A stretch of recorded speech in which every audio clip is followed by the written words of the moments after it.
All right, well then, let's get started. Thank you for joining. My name is Mario Sanchez and I run training here at Sumo Logic.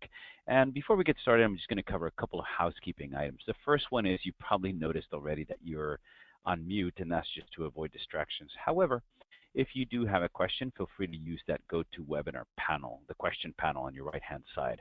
I'll try to go through questions as we go through the presentation, but for sure I'll have a Q&A session at the end, so you'll have a chance to look into that. And also, I will record this session, and I will share both the recording as well as the slides. So no need to scramble and take URLs down, because I will be sharing this deck with you when we're done. All right. So my goal today is to provide you guys with a basic understanding of what the Sumo Logic service can do, and really how we can help you uncover all these events that, without a tool like Sumo Logic, are difficult to do, like your simple searches and with your simple searches and your greps. So with that said, what we're trying to do is, at the completion of this course, you'll be able to understand data collection. And notice that I say understand, because this is a deeper topic. Data collection is an administrative topic. There is a separate session that we run. Actually, let me just pull it up here for just a second to point out. But if you go to Sumo Logic/training, you're attending right now the Sumo Logic Quickstart. There is a second session called Setting Up Sumo Logic, which is specifically for admins to learn how to get the data into Sumo Logic. Today we're just covering at a high level how to set it up. And there is a third one here called Using Sumo Logic that deep dives into the how to. But today I'm going to, in this hour, cover for you a lot of our capabilities, a lot of what you can do with Sumo Logic. All right. Okay, so what I will be able to show you is how to search, how to parse, how to start analyzing that data. And once you get that data into a state where you are where it makes sense to share with others, I'm going to show you how to add this analyzed data into your dashboards, how to start monitoring them through alerts. And last but not least, I'm going to talk a little bit about our apps, our out-of-the-box content that you can take advantage of, so you don't have to start from scratch. Okay, so with that in mind, why don't I show you a demo of what Sumo Logic can do? Most of you probably started using Sumo Logic for the logs, for log analytics, but what I want to show you today is the power of a unified logs and metrics solution. So let me take a step back. I'm going to go into an instance here and kind of show you what you can do. With Sumo Logic. Let me just refresh this guy in here. While that is refreshing, let me show you what I'm going to be using as our guinea pig. Here is a customer called Travelogic, and Travelogic is a website that allows us to book travel, cars, hotels, flights. And so I could go in here and say I'm going to go from San Francisco, where I'm based out of, over to, let's say, Barcelona. And I can book my travel and all that good stuff. I can search for the travel, choose all those things. What I have done earlier today, right before I started this, is I inserted some issues into the back end of this Travelogic so that we can start seeing how in the back end, as the DevOps team, I can start tracking what's going on with my environment. So you notice here, this is like most of your apps out there. This is using microservices, it's using containers, all that good stuff. So I'm tracking the health of a tool like this, actually just to show you what happens. Let's say that I actually want to pay. So I'm going to go in here and try to do some payment and enter like a credit card number, for example, and enter some month and year. And what's going to happen is if I try to pay, it's going to get some internal error. So clearly, oh, actually, in this case, I was able to enter the payment. But I have inserted some errors so that at some point in time, you're not able to pay. So it's even a harder problem to solve for, because at some points it works, but at other points it doesn't. All right.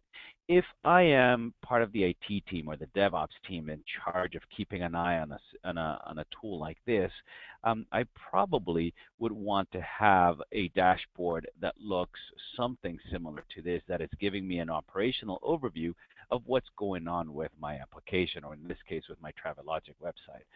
You notice that also we're sending alerts to our Slack channel. So the other way that you could have gotten notified is if you have this set up correctly, you can be getting alerts to your Slack channels. You could get an alert that's saying you're having some spike, some sort of an outlier. It points you to the results themselves, or in this case, it is actually pointing me to a dashboard link, which is taking me to this dashboard in here. All right, so a couple of ways that I can notice this. One is I can get a Slack alert or an email alert or whatever webhook I want to set up. The second one is I could have a dashboard like this one set up in my operations center where I'm keeping track of everything. And all of a sudden, I'm starting to see some reds. Notice this is my operational overview, so it's showing me things like my reporting nodes. Here I have my my actual 500s from my ELB. I have some response times that are showing in here. I have my VPC network, my product services, my database issues. So I could have a dashboard like this giving me the big picture of what is going on. If everything's looking green, I wouldn't have to worry about it. But in this case, because I've inserted some errors to my Travelogic website, I can see that there's quite a bit of things happening. And in particular, I see that there's more than 6,000 errors with my checkout service. So what I'm going to do is I'm going to dive into this one in particular, but I could have done the same with any of these other ones here to find out a little bit of what is going on. What you see now is I'm looking into a services detail dashboard, still for my Travelogic environment, and I'm starting to see both my metrics as well as my logs in here. Like I mentioned before, probably most of you are coming from the log world, but I want to start showing you the power of metrics and logs, or a unified solution for metrics and logs. So this up here on the top left-hand side is showing me metrics on my bookings. I can see that everything was going great, and these are the green areas showing me the number of success bookings that I have had. And then at some point, probably about 15 minutes ago, when I actually hit the command to start inserting errors, I see a drop in my successful count of bookings, and I'm starting to see an increase in my failed count of bookings. So you notice how this panel here is using metrics to give me an idea of what is happening. And now I have an idea of the symptoms, what is going on in my environment.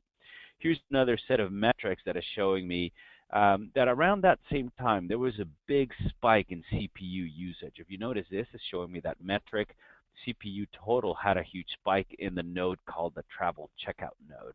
And I think there's another node here as well, and it seems to also be a travel checkout node that is having a spike versus all these other nodes that seem to be going okay. Just for completeness, I can show you other dashboards in here. Here's a dashboard coming from my logs world that is showing me that there's a spike in my gateway latency. From the logs, I can also see that I'm having some errors in my nodes. So as you can imagine, I can start diving into each one of these. But for now, since I now have a good understanding of the what's going on. Clearly my bookings are having some issue, and I see that at the same time I'm having a spike here in some of my nodes. Why don't I dive a little bit deeper into the CPU and total memory dashboard? And what it's doing now is it's taking me to the metrics world. Again, most of you are coming from the logs world, but I'm kind of trying to show you the benefit of both logs and metrics. So here's the exact same dashboard, right, or same panel, except that now I can interact with it a little more. I can see that I'm having a bit of an issue here with these nodes. This panel is also showing me total memory, which is something that I probably don't care about right now. So what I'm going to do is, this is the query that is worrying about memory. I'm going to disable it so that I don't necessarily see that line, and I can just focus on that CPU total. All right, here's that CPU total. Looks like things are really happening out there. But here is the strength of what I want to show you now.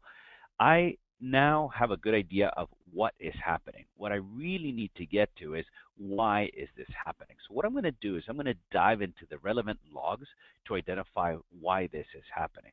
And I can do this by entering a log query in here. And I'm going to enter a query. It probably won't mean a whole lot to you right now. I'm going to talk a little more about it when we start after the demo and start teaching how to do some of these things. But the first thing that I have the ability to do is enter a little bit of metadata. Every single message that comes into Sumo Logic gets tagged with metadata, like the collector where it came from, the source where it came from, a source category, and we'll talk a little more about these ones in here. But what I'm going to do is I am going to look for my source category. My team is called the customer service team, and in particular, I remember it was the travel checkout that is having the issue here, right? So what I'm going to do is I'm going to choose the CS team travel checkout source category, and I'm going to look for anything that has the word error in it. So what I'm doing is look for the logs that have to do with anything that have anything to do with travel checkout, and look for the words error in it. If I run that, oh, pretty interesting. You see this now? Everything was going well, and at some point I had a spike in my metrics, but it's also showing me that I have logs that have the words error in it. And the density or the darkness of the color in here is an indication that there are more or less logs happening in that time period with the word error in it. So the fact that I didn't have any errors before is shown by a complete blank in here, and then all of a sudden I started having some errors. So you start seeing how I went from metrics now diving into the logs themselves. I can click on any of these squares, and what it would do is it'll show me the logs in here, and I can start perusing through these logs and start identifying what's going on. For example, this error log in here is showing me that I'm getting some certificate issue that is happening. This one is giving me some credit payment gateway issue, some invalid access key. So, I'm starting to get an idea that it looks like some sort of certificate is causing an issue, and I'm not having the ability to process payments for a lot of my customers, right? Here's that error again. Get certificate error. Here's another get server certificate error. What I want to show you now is the ability to actually dive into those log files and start identifying them a little more. So what I can do is I can hit shift click on that same thing, and it's going to take me now to the world of logs. So you've seen how I went from looking at my metrics, or understanding the what was going on through my metrics, to diving into the logs world. And I can see the logs were for a particular time frame. I could change that if I wanted to. Let's say that I wanted the last 30 minutes worth of logs.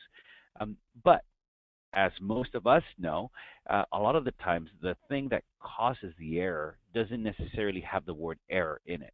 You could have done something, and then that caused a whole bunch of errors. So what I'm going to do is I'm going to broaden my search and say, all right, give me everything, give me all the logs that happened in the last 30 minutes for the travel checkout, because that's kind of the time frame when things started going crazy, right? If I look at the time frame now, I can say, oh, maybe like around 2:50, that's when things started going a little haywire. So let's take a peek. Let's go back into that. Let's run that search by clicking start, and let's see what results I'm getting back. So here are my results from that travel checkout. Notice how it's 14,000 pages worth of data. What I'm going to do is I'm going to simplify this. I'm going to click this little log reduce button. And for those of you who haven't seen that before, what log reduce is doing in the back end is it's actually creating signatures, or it's identifying all the messages that look very similar, and it's categorizing them into a signature. So, for example, it just completed, and it said, hey, listen, Mario, there seems to be about 2,000 messages that all have this same format. Of course, the date is different. Perhaps the IP address is going to be different, but for the most part, the messages look very similar. So it did that, and it reduced those 1,400 pages into just 3 pages of signatures, which is a lot easier to actually eyeball through than all those 1,400 messages themselves. So to cut this short and to get to the point, what I show you now is that there were 2,000 messages that had an SSL3 get server certificate issue. There was a certificate verified, a failure in the certificate verification. I can also see that there were about another 2,000 messages that had an error very similar to access. Looks like there was some access that it was having issue. But this one, which points out as high relevance, is showing me that I did actually a deployment, and I did a deployment to my service called Checkout, and I deployed version 1.14.dev.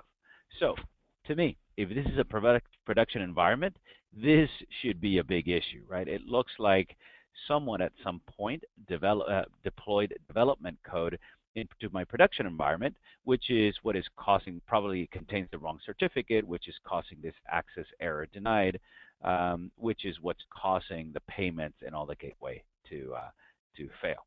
So let me take a step back here for a second. What I just walked you through is the fact that I'm having issues in my Travelogic environment.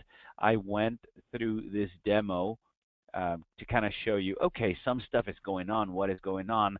I was able to dig it a little bit deeper, use metrics to identify the symptoms or what's happening, but then pivot into the relevant logs to identify really what is going on in my logs. What are my logs saying, and what are the errors that are being caused in my logs? Okay, so with that said, I hope this was helpful for you guys in terms of how you can use Sumo Logic, or how a lot of our customers are using Sumo Logic to troubleshoot in their environment, or to get to do a faster troubleshooting in their environments.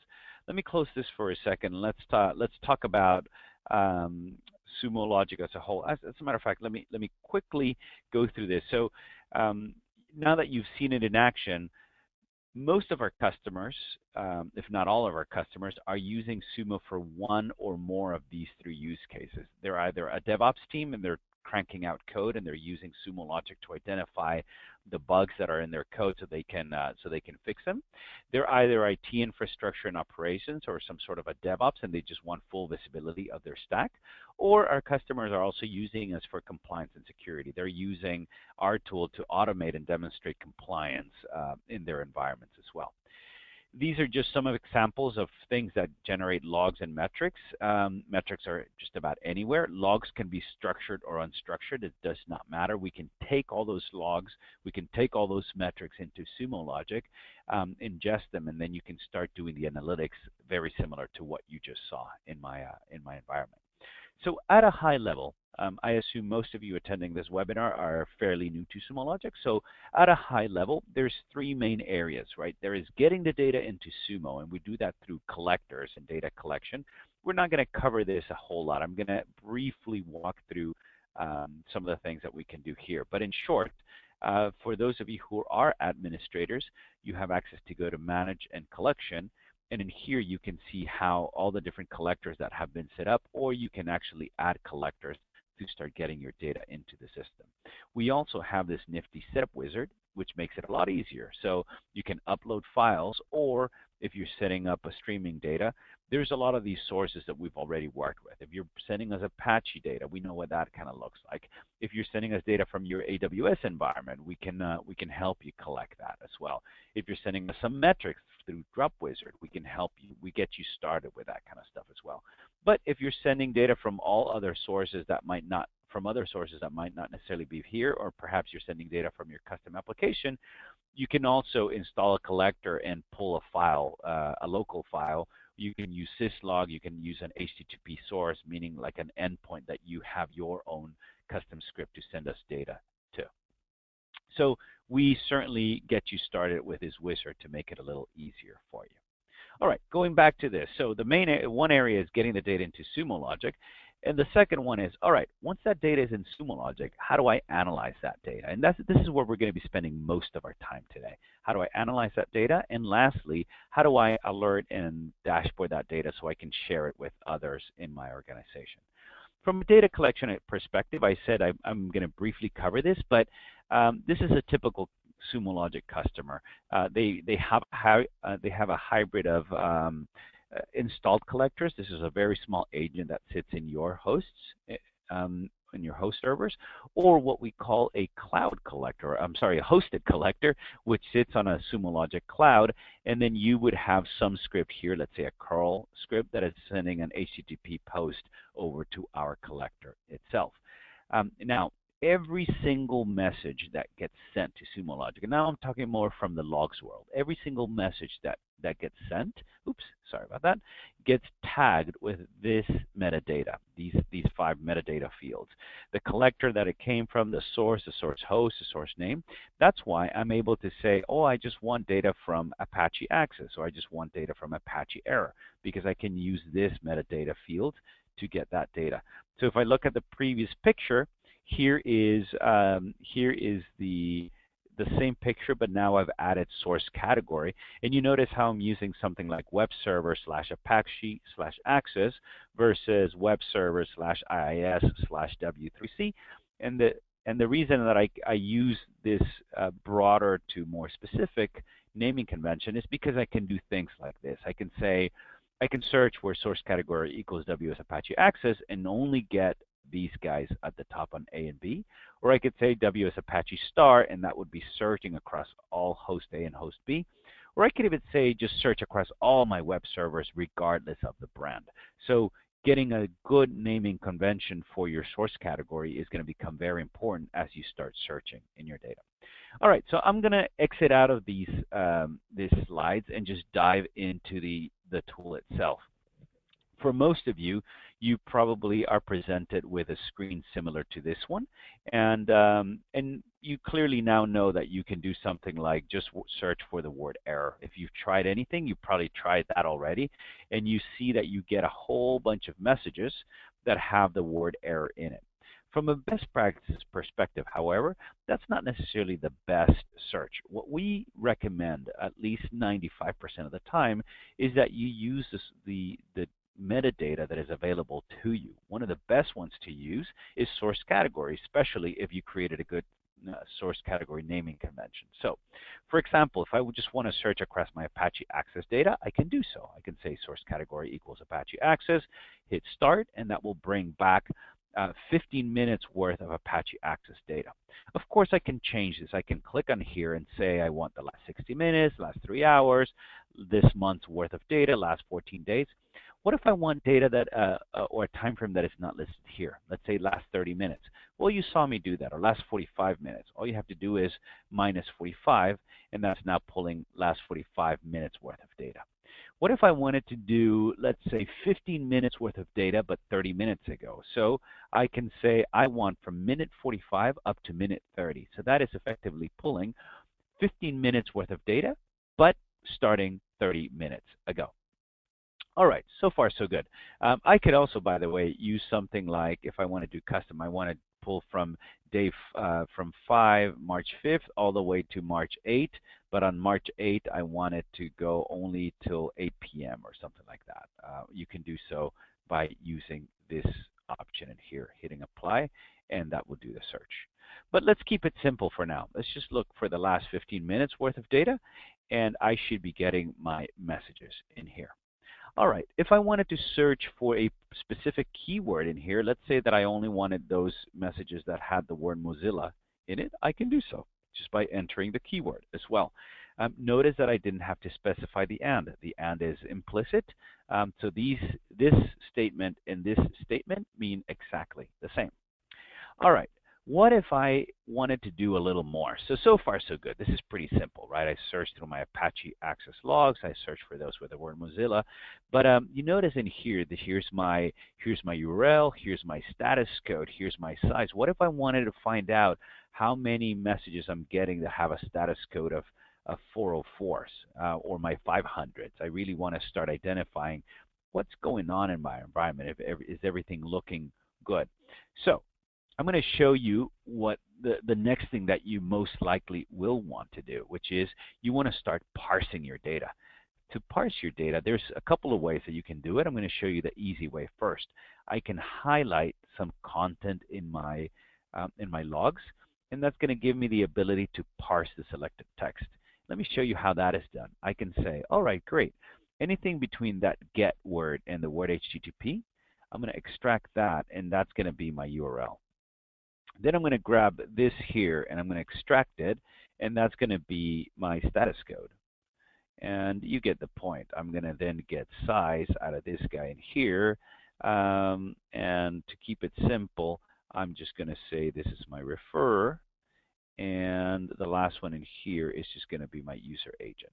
I could parse this out if I wanted to a little further, or just do it like this: referrer and user agent. Excellent. All right. So far, what I've done in here is it created that parsing statement for me. I could have typed that if I wanted to, but it was nice and easy that I could use that UI to do it. And if I click on Start Now and look at the commands for that kind of stuff, what you're seeing is I now have parsed my statement. Let me go back here and show you. Here is the message itself. It's still here.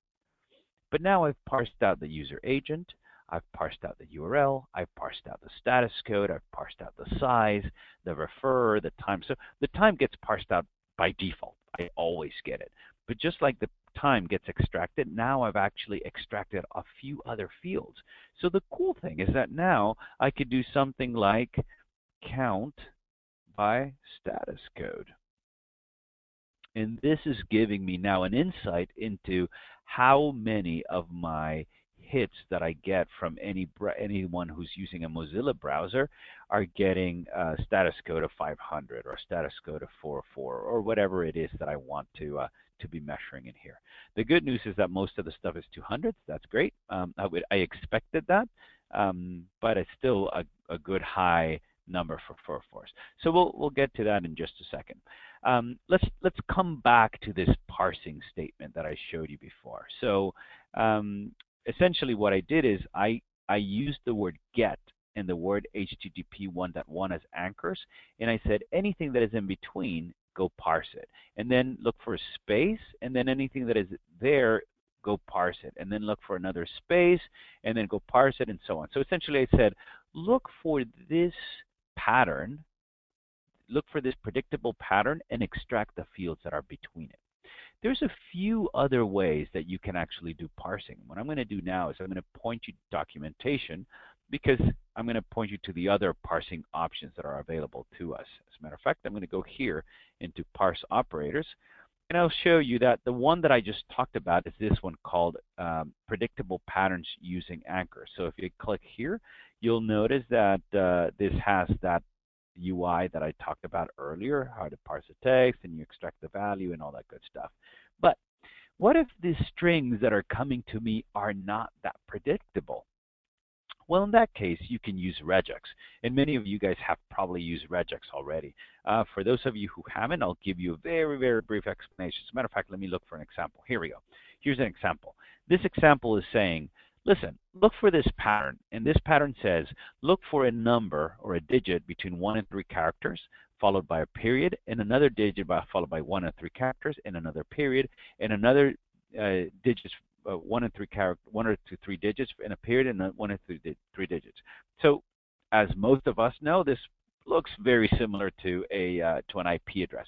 What it's saying is, go find that pattern, and if you find it, put it into a variable called IP address. So, matter of fact, let me just grab this here straight from our documentation, and I'm going to go paste it into my query. So go back to that Sumo Logic query. I'm going to create a new line by hitting Alt-Enter. I'm going to paste the new parse statement here just to show you that you could have multiple parse statements. And I'm going to run start. Oh, by the way, I need to get rid of this count. Or actually, let's do this. Count by IP address. Oops, count by IP address. And now I should be able to, there you go. So my IP address got parsed out of the messages. If I go back to the messages themselves, you notice that I've parsed out the URL, the status code, the size. There's IP, which is getting parsed. And then I'm even doing a count by IP addresses. I can go back to aggregates and see those counts by IP addresses. So That's what we call parse regex, when you actually want to parse things using the parse, the regex itself that most of you are very familiar with. Having said that, there's a few other options. If I'm sending JSON formatted logs, guess what? We know what JSON looks like, so we can parse that for you. If you're sending us key value pairs, something like name equals Mario, company equals Sumo Logic, we know what key value format looks like, so we can parse that for you. Same thing with CSV. We can parse that for you. If you're sending us some other delimited, let's say tab delimited or colon delimited logs, we can use split for that as well. If you're sending us XML, we know what that looks like. So there are multiple ways for parsing data. If your question is, well, since I can send you data in any format because it's my custom apps, then we would probably recommend JSON format, because we all know what JSON looks like. We can actually use something like, let me see if I can go down here to the bottom, and there's a JSON auto option. So if you have JSON format, you just enter JSON auto, and it's going to parse out the first 100 fields automatically for you. Okay, good stuff. So let's return to this stuff. So now I've talked about the importance of, or you've seen the importance of parsing, and the fact that if you start parsing your data, you're going to be able to do a lot more with that data. You can start gathering all the details. But don't let me stop there. One of the main things that you can do is, the question I normally get is, well, this is great, but then I have to be writing this parse statement over and over and over. And the answer is no. You can actually create a parse rule that is permanent, and it's going to parse all your data as it's coming in. And that's what we called a field extraction rule. So if you go back here to the documentation, you'll notice that for best practices, we recommend that you use a field extraction rule. But let me just demonstrate what that is. I'm going to go to Manage, go to Field Extraction Rule. And the way that it works is you create a rule. Let me just click on Add and say, okay, I want to parse all my Apache Access data. So there's an Apache Access rule. You would specify what the scope is, meaning what data should I look for to parse. So in this case, I can say anytime you find data whose source category equals Apache Access, I want you to parse that data. And then the parse expression could be anything you want. So here's where you start either copying and pasting or typing your regex expression or whatever you want to do. Or because we know some common environments, we actually get you started with some templates. So in the case of Apache Access, we give you a template that you can use as a starting point. But if your logs are slightly different, you say you have a custom field, you can add your custom fields in here as well. I'm not going to add this one because there already is one. Let me just show it to you. Here it is. So I'm just going to go and edit it so you can see. I have an Apache Access rule. It's saying source category equals Apache Access. And this is the parsing that it's doing. It's parsing the IP address. Look at that. That looks familiar, doesn't it? And then it's also parsing the method. It's parsing the URL. It's parsing the status code and refers and user agent and the size. So how do I know that this is being parsed? Well, let me show you. Let me go back to that search that we were doing before. As a matter of fact, what I'm going to do is I'm going to get rid of these two lines, the two parsing lines that are here. I'm going to just get rid of these two parsing lines. And for now, I'm going to comment out this count by IP address so that I'm just searching straight up for source category equals Apache Access Mozilla. So remember, this is where we were just a few minutes ago. Here's my data. Here's all that stuff. But one of the things I didn't talk about is this area here, which we call the field browser. Right now, is the displaying fields is just time and message. But look in hidden fields. I actually have method, refer, source IP, status code, URL, user agent. Where are these fields coming from? They're coming from that field extraction rule. So all those fields are actually already getting parsed and are available to me. As a matter of fact, well, they call it source IP instead of IP address. So let's do that. Let's do the same query, but in this case, let's call it the name that the field extraction you called it. So source IP. And if I run that, it would give me the exact same results that I was working with before. a breakdown of IP, a count by of hits by source IP using the field that already exists called source IP. All right. Couple of other things that are great about field extraction rules. Not only does it parse the fields for me, it actually gives me a lot of statistics already. If I click on the status code, I can see that most of my hits are 200s. About 11,000 of them are 200s, which makes for about 70% of all the messages that came in the last 15 minutes. Similarly, I can see that for 404s, I have about 5% of the messages are that. So let's play a little bit with status code. I'm going to do a count by status code. All right. I don't see any questions right now, so I'm going to just continue and assume that there are no questions, but keep in mind there's a Q&A at the end. All right, so here I go. Source category equals Apache Access Mozilla. I'm doing a count by status code. This is great because now I have all these fields parsed. I could even do something like source count by both source IP and status code, right? So now I can see by source IP and status code which are my problematic source IPs if I wanted to as well. What if I only wanted those where status code equals 404? I could do that as well. And I could even put it just here, status code equal 404, because this field already exists. Remember, this all means and, right? So now I'm getting to see which are the source IPs that are giving me the most 404s themselves by even just sorting these in this way as well. So I can see that from this IP address, I'm getting the most 404s in this last 15 minutes. Okay, I'm just showing you some examples of the things that you can do. All right, let's go back to counting by status code. Let's ignore this status code equals 404. Let's say that I do want a count of all my status codes because I perhaps want to see all my different status codes over time. If I was let's say in a development team and I see a whole bunch of 404s, maybe that means I have some broken links in my code. So I want to find out if these 783 messages all happened on minute 7, or did all happen across the 15 minutes that are in here. So I'm going to introduce you to a new operator called time slice. And by the way, I cannot cover all operators in this session, but I'm going to try to show you the ones that are more meaningful. So I'm going to time slice. I can time slice by 1 hour, by 1 minute, by 1 day. In this case, I'm only looking for 15 minutes worth of data. I'm going to time slice by 1 minute. And what I'm going to do now is I'm going to count by status code, but I'm also going to count by time slice. That way I can see what my count looks like on each minute. One of the things you notice that I used an underscore. Every operator creates a result. For example, the count operator creates a result, and if you notice, the result is underscore count. So the time slice operator also creates a result with which the message is underscore time slice.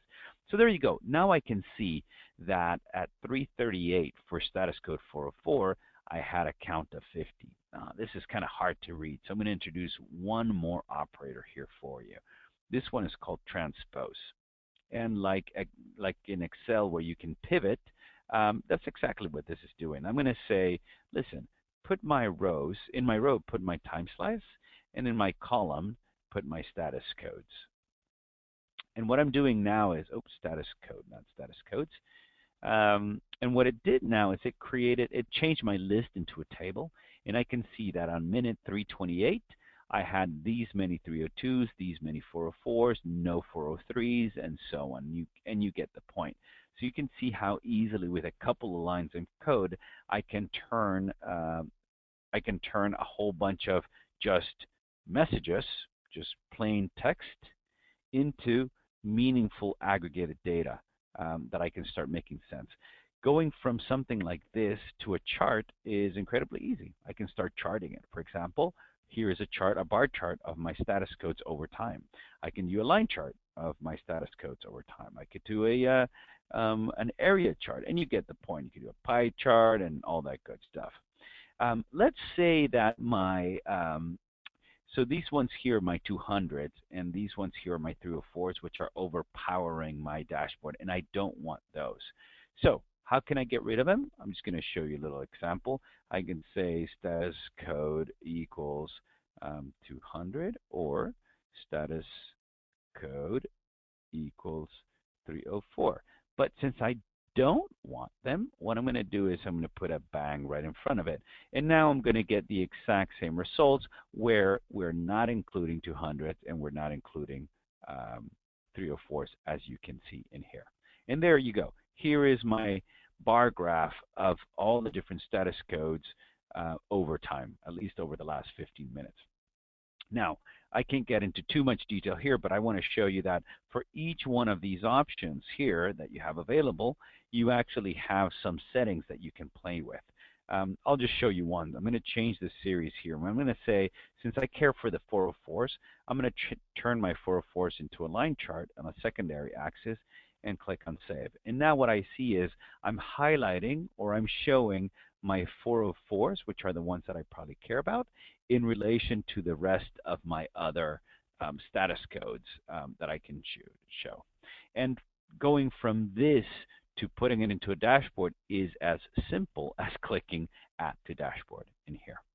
All right, let me pause there for a second and let me take a step back and go and show you a few other operators. But before I do, let me go back to the help and I'm going to show you that there is something called a cheat sheet. And this cheat sheet shows you all the different operators that are available to you. There's a search operators cheat sheet. It should be just called operators cheat sheet because it's more than just search.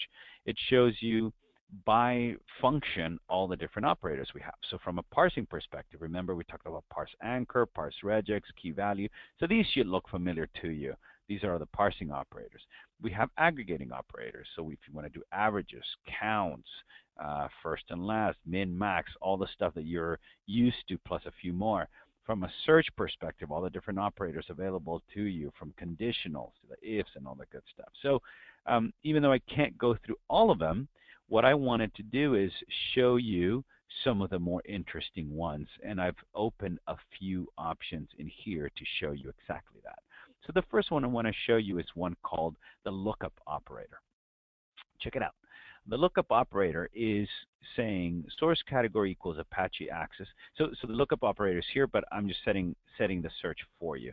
I'm looking at my Apache access.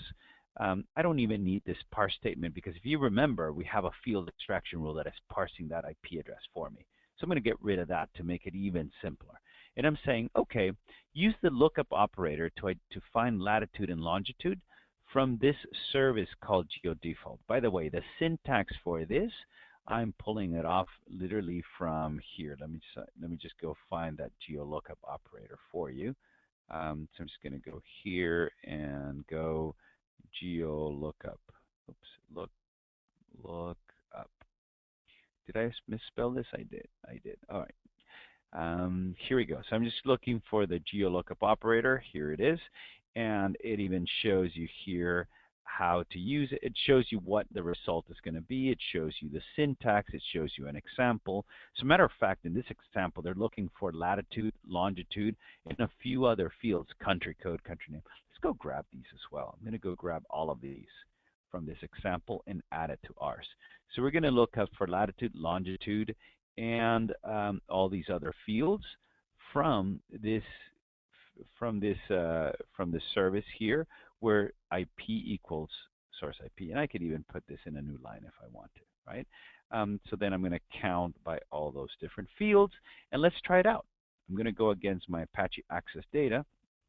Oh, it didn't like something. Oh, I'm missing a comma. You notice how the error points me to where the error happens to be.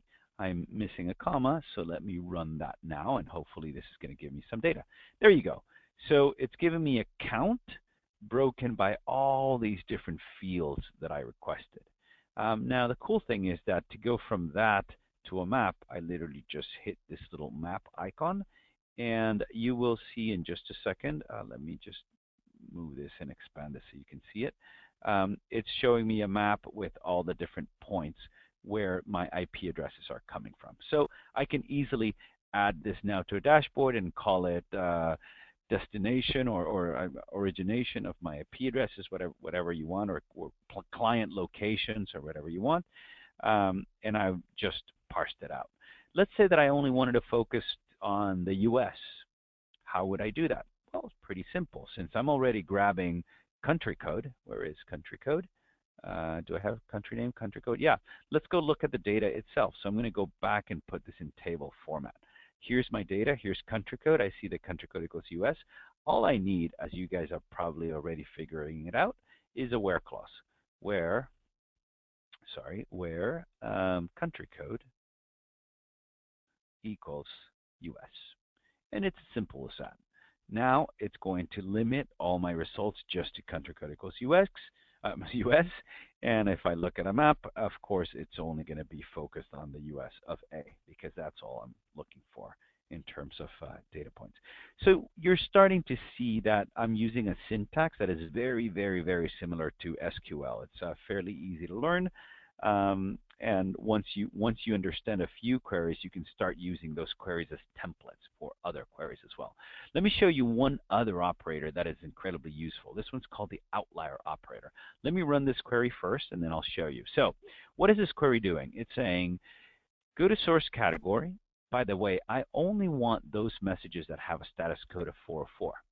Then I want you to time slice my 60 minutes into 1 minute buckets. So I'm going to have 60 buckets, if you will. And then I'm going to count the messages or the status codes. I'm going to count them, and I'm going to rename them.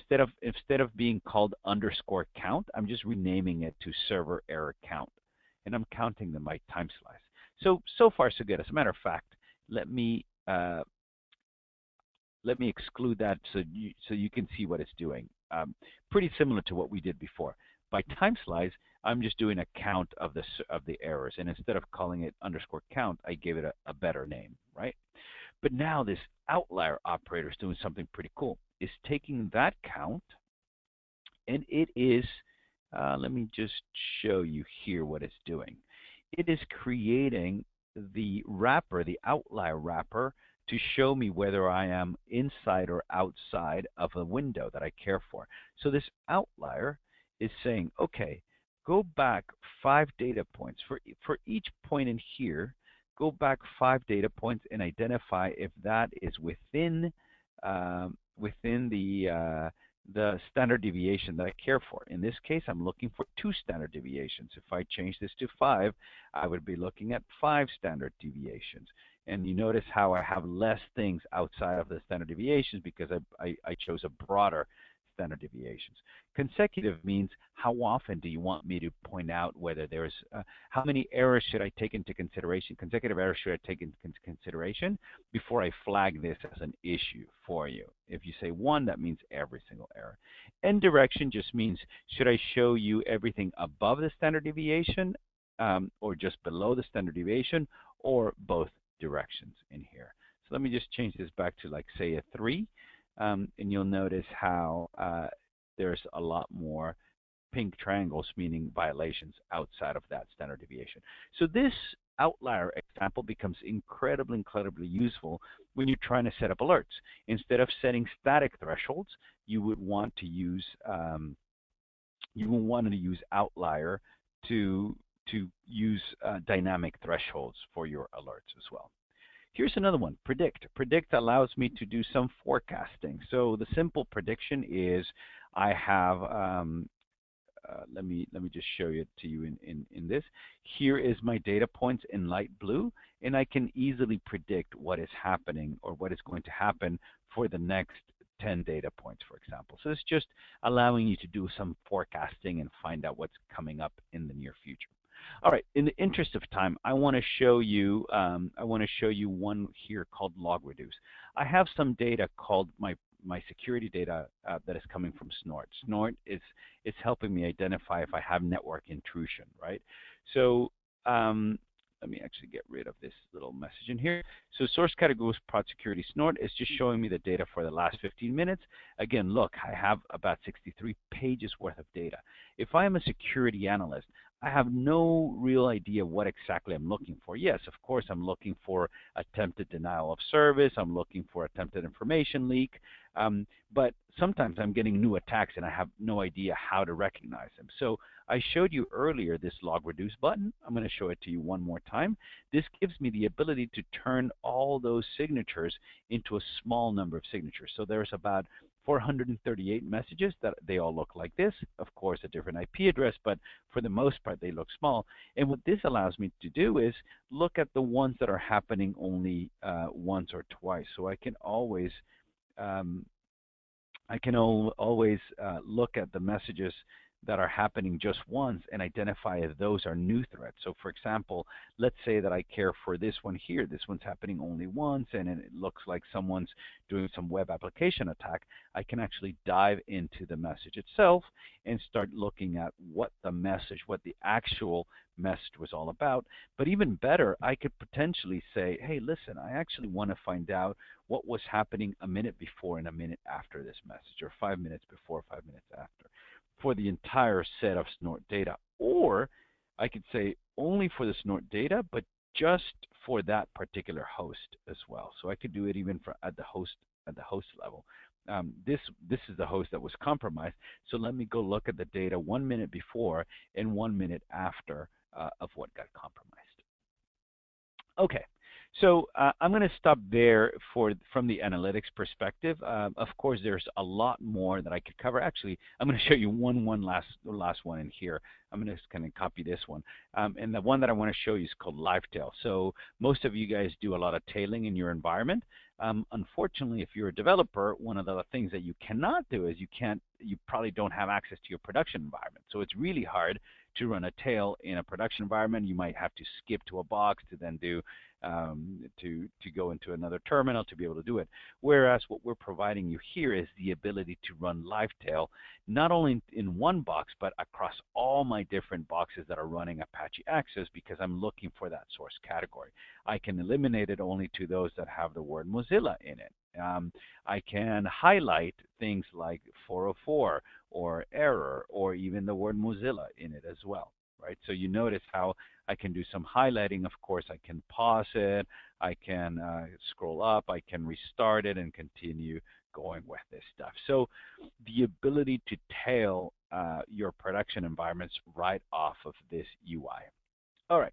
You're not a UI kind of guy? No worries. We have actually a command line interface for this. So this is context sensitive, which is cool. It's taking me to the LiveTail CLI. So if you want to run this off of the command line, all you have to do is go to GitHub. You download the package for it, and then you will be able to run things like LiveTail, where source category equals Apache Access, and then you pipe it, and you can send that to greps and do all that stuff, eventually send it to your out.txt file. So you can start combining a lot of your greps with the LiveTailing that you're doing, which is a huge win for those of you who hadn't had access to your production environments to do LiveTail before. Okay. So, as promised, I'm going to stop there from an analytics perspective. As I mentioned before, this is one of a series of sessions. If you want to learn more about the analytics, we actually dig deeper into advanced analytics in this one called Using Sumo Logic. But for today, what I want to cover is make sure that I can show you the fact that you can take all these searches that were here, and you can start creating dashboards for those. So how do you do them? Pretty simple. You click on Add to Dashboard, and off we go. So I'm going to click on that one, and I'm going to add it to, let's say that I want to add it to a brand new dashboard called Apache Overview. So here's a new dashboard called Apache. I'm going to call it Apache Overview Training just so that we don't get confused with others. I can give it a name, so highlight of 404s, for example. And it's asking me, where do I want to save my dashboard? I can just put it in my personal folder, click on Add. And as you'd expect, what is happening right now is it's just creating a brand new dashboard, similar to the dashboards we saw before, but in this case, it's just going to have one panel because that's all I had, right? So there is my here's my dashboard with my one panel, which I can easily move about. All right, let's say that I wanted to add a few more panels to this. I'm going to add that outlier example as well. So let's add this to the dashboard. Why not? Let's just call it out, or why don't we call it? Yeah, let's call it that. Why not? It doesn't matter for now. And I'm going to put it into that Apache Overview Training dashboard as well. Click on Add. And while that is loading there, I'm going to go add my little map as well. Why not? Here it is. Here's that little map that we had created. Click Add to Dashboard. And same thing, it's going to be called the GeoLookup example. And I'm going to add it to my map in here. So you notice how pretty easily I was able to create a dashboard with some simple clicks, and in less than 15-20 minutes I was able to create some queries, I was able to create some dashboards and put that data out here. So I know this was very rushed, and I've been able to show you how to create a lot of this content, how to create your dashboards. One of the things I want to talk about, though, is you don't have to start from scratch. One of the things that we have at Sumo Logic is under library, we have a whole bunch of apps for systems that we already know. For example, many of our customers have used Apache. We have a pretty good idea of what they're looking for from an Apache standpoint. We know that they want to get visitor access, they want to get visitor traffic insights, they want to know about their web server operations.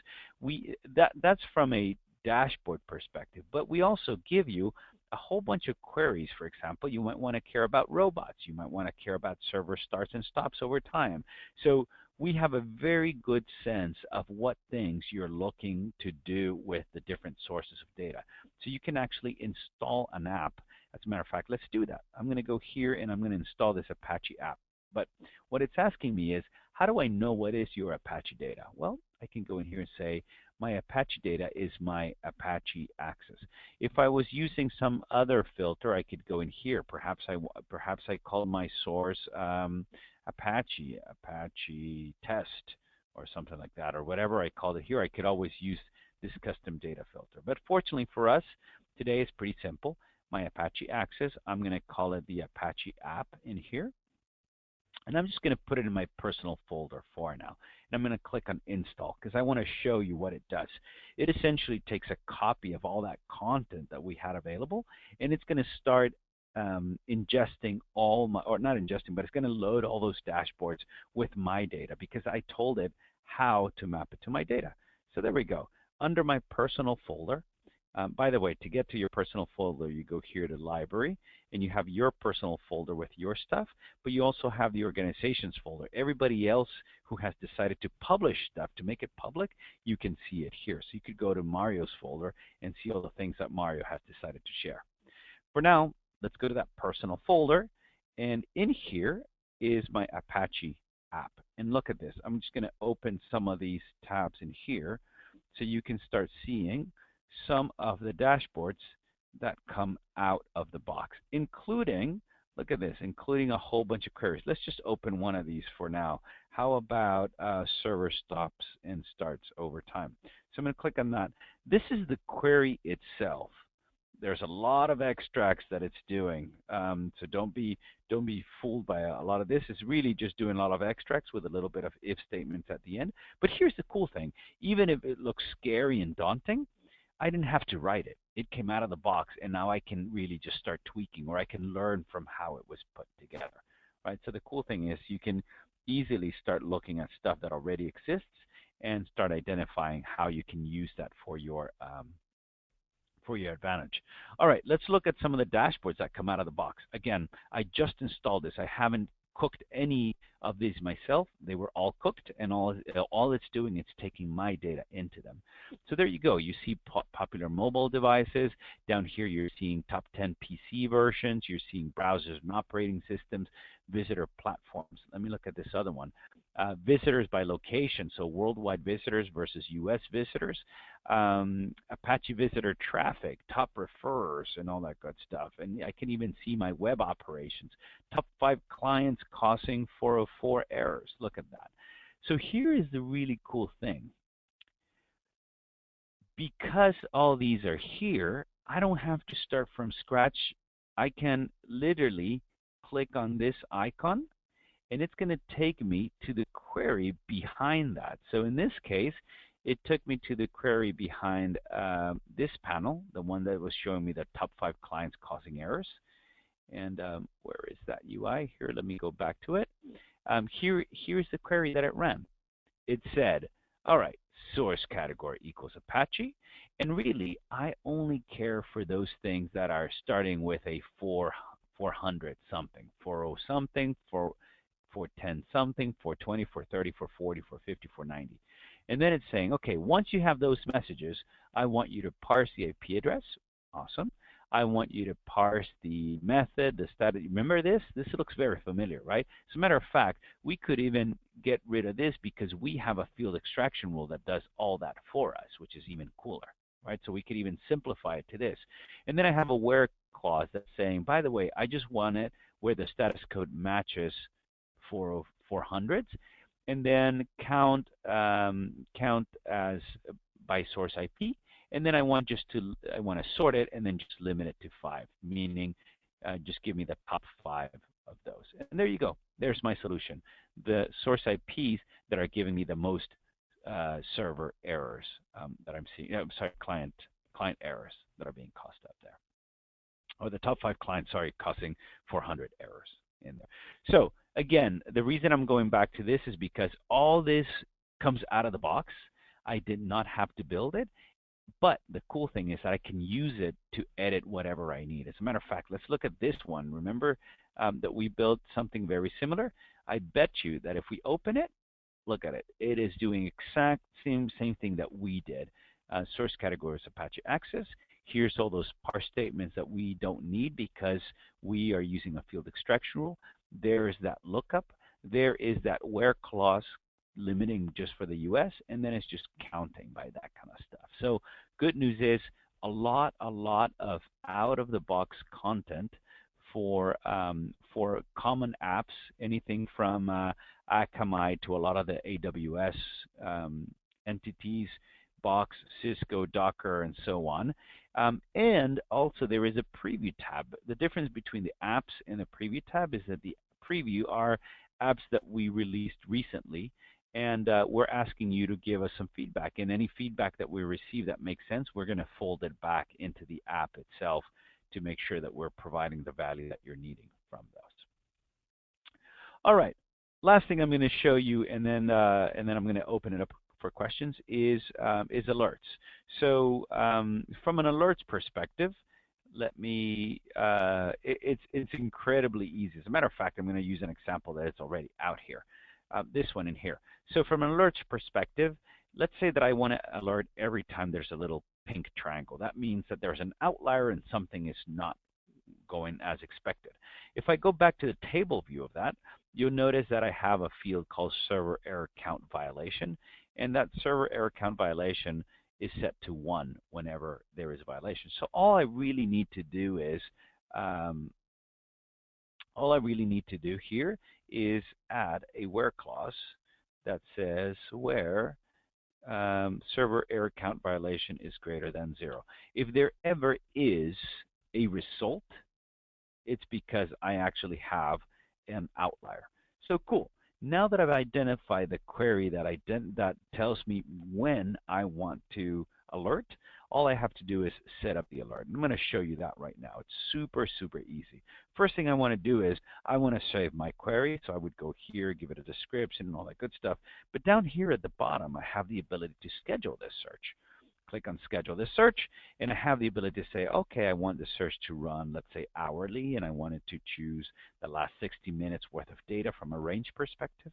And I can say, yeah, send me an alert every single time this completes, or probably more interesting, I want you to send me an alert anytime that the number of results is greater than 0. Why does that work? Well, because if I get 0 results, that means that I did not have a violation. Remember my where clause here? But if I get results, that means that I have a violation and I want to be alerted.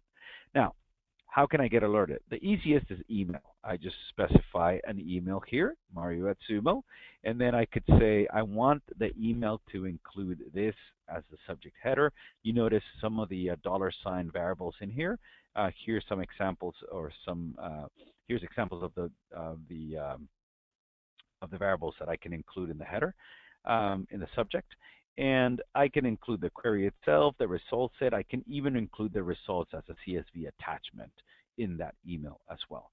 But there's a couple of other options in here. I'm just going to go through the more interesting ones because we're kind of running out of time. But the interesting ones are the bottom two. One is save to index. I have the ability to save the results into a smaller index so that I can search them at a future time. Script action allows me to actually initiate a script. It's a custom script of yours. Sumo Logic does not know what the script does.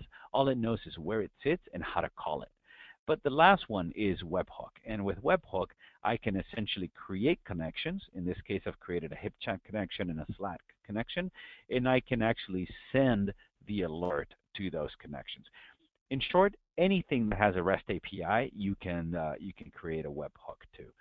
So in this case, here is the payload of what I've been sending. If I wanted to customize that payload, I could. I could change, let's say, the name itself, Sumo Logs, for example. I can go here and customize this payload.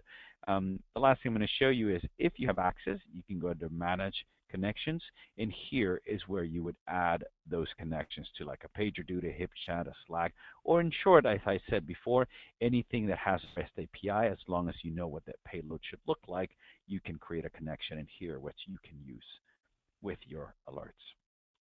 Okay, I know that was a lot of information that I covered for you guys. I'm going to scroll down here all the way to the end and just talk about this. But in short, we talked a little bit about ingesting any type of logs, whether structured or non-structured logs. You saw me show you how you can use logs and metrics to come up with a unified solution. I showed you how to query and analyze using the various operators, how to visualize your data in charts, how to put them into dashboards, how to alert as well some critical events. If there were some call to actions here for you guys is, one, make sure that you have a robust naming category. So if you haven't, or if your administrator hasn't yet, I would suggest sending them to the next setting up Sumo Logic session. This is something that that is coming. Oh, I have to update this with new dates. So we'll have one here in the near future. For those of you who want to learn a little more about how to use Sumo Logic, for sure join the next Using Sumo Logic session in here as well.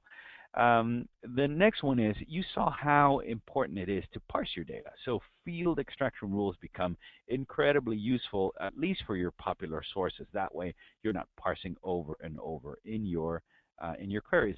And the last one is take a peek at our apps and start identifying which of these apps make sense for you guys.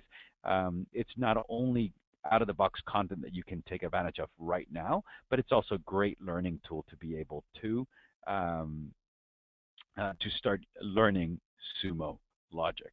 If you have any questions, I'm going to invite you to write them on the question tab on the GoToMeeting. And in the meantime, I'll talk a little bit about other resources that are available to you. From the same instance, if you're here and you go to Help, you notice from here you have the ability to go into documentation, support, feature, community. These are all resources that are available to you: the documentation, the training, the ability to search or post to our community, open support cases. We are here to help. We want to hear from you, especially if you have ways that you think we can enhance our product. So by all means, let us know.